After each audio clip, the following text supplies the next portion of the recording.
तो ये वीडियो आपकी उत्तराखंड विधानसभा क्षेत्र से जुड़ी हुई है कि आपके जो ज़िले हैं उनमें कौन कौन सी विधानसभा सीटें हैं। तो कई बार हमको ये तो पता होता है कि ये हमारे ज़िले का क्षेत्र है, लेकिन ये विधानसभा क्षेत्र है या नहीं है, इस चीज़ के बारे में हमें पता नहीं होता और ये बेसिक से जानकारी होती है। तो आज इस चीज़ पे एक नज़र डाल देते हैं, क्योंकि एग्जामिनर कैसे प्रश्न बना दे, कोई किस हिसाब से बना दे वो नहीं समझ सकते ना। तो पहला आपका हरिद्वार हो जाएगा। तो इसमें 11 विधानसभा की सीटें हैं, तो ये चीज़ याद कर लेना कि कितनी विधानसभा की है, और इसमें से 3 आरक्षित है, ठीक है।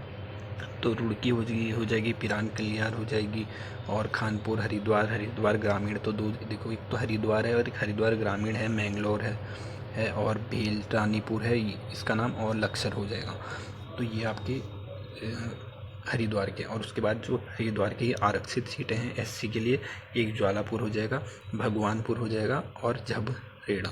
तो ये 3 हो जाएगी। अगर आपसे सिंपली क्वेश्चन बनेगा कि हरिद्वार के कौन से 3 सीटें विधानसभा सीटें आरक्षित हैं, तो आपका आंसर ये हो जाएंगे, ठीक है। और उसके बाद देहरादून है, उसमें 10 सीटें हैं।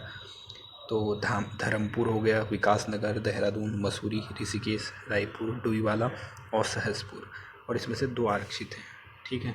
तो राजपुर एससी के लिए और चक्राता एसटी के लिए। फिर उधम सिंह नगर में आपकी 9 विधानसभा सीटें हो जाएंगी, काशीपुर, जसपुर, खटीमा, गदरपुर, रुद्रपुर और किच्छा और सितारगंज, और 2 इसमें आरक्षित हो जाएंगी। ये आप सभी को, एक तो ये नानकबत्ता एसटी वाली ये आपको पता हो जाएगी, लेकिन एससी वाला भी पूछा जाएगा, तो भाजपुर एससी के लिए हो जाएगी। और फिर पौड़ी गढ़वाल हो जाएगा, यहाँ 6 है, और इसमें यमकेश्वर हो जाएगा, कोटद्वार, लैंसडाउन और चौबट्टा खाल, श्रीनगर, पौड़ी। तो पौड़ी जो आपकी एससी के लिए आरक्षित हो जाएगी। तो और उसके बाद फिर देखते हैं टिहरी गढ़वाल का। तो टिहरी में आपकी 6 विधानसभा सीटें हो जाएंगी। एक तो खुद टिहरी हो गई, नरेंद्रनगर, प्रतापनगर, धनौल्टी, देवप्रयाग और घनसाली। तो घनसाली एससी के लिए रिजर्व है, तो ये आरक्षित सीट हो जाएगी। और नैनीताल में 6 हैं, हल्द्वानी, लालकुआं, रामनगर, भीमताल, कालाढूंगी और नैनीताल सीट एससी के लिए आरक्षित है। अल्मोड़ा, यहाँ दोराहाट, रानीखेत, सल्ट, अल्मोड़ा और सोमेश्वर एससी के लिए आरक्षित है, जहाँ आपकी खेल मंत्री रेखा आर्या यहाँ की विधायक है सोमेश्वर की। तो 6 सीटें यहाँ की हो जाएंगी। और फिर आपका हो जाएगा पिथौरागढ़। तो पिथौरागढ़ में आपकी 4 सीटें हो जाएंगी, डीडी हाट, पिथौरागढ़, धारचूला और गंगोली हाट एससी के लिए आरक्षित है। तो 13 सीटों जो अलग अलग है ना, तो इस हिसाब से, ठीक है।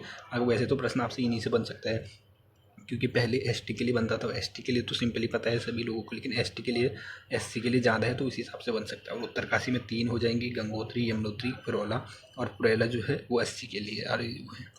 फिर है चमोली, तो बद्रीनाथ, कर्णप्रयाग, थराली, ये एससी के लिए थराली वाली हो जाएगी। और बागेश्वर में 2 हैं, कपकोट और बागेश्वर खुद हो जाएगी, बागेश्वर एससी के लिए। और रुद्रप्रयाग, इसमें भी 2 हैं, रुद्रप्रयाग होगी और केदारनाथ।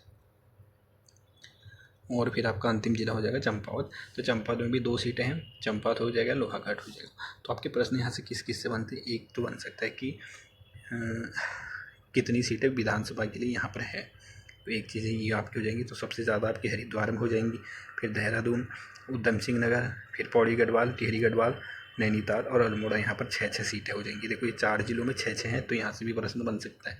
और एसटी के लिए तो आपको पता है कि नानकमत्ता ये हैं, और एससी के लिए आपको याद करनी पड़ेंगी कि कौन कौन सी सीटें हैं। तो इस हिसाब से कई प्रश्न इसी एक चीज़ से आपके बन सकते हैं। तो ये आपका उत्तराखंड विधानसभा क्षेत्र जो हो जाएगा।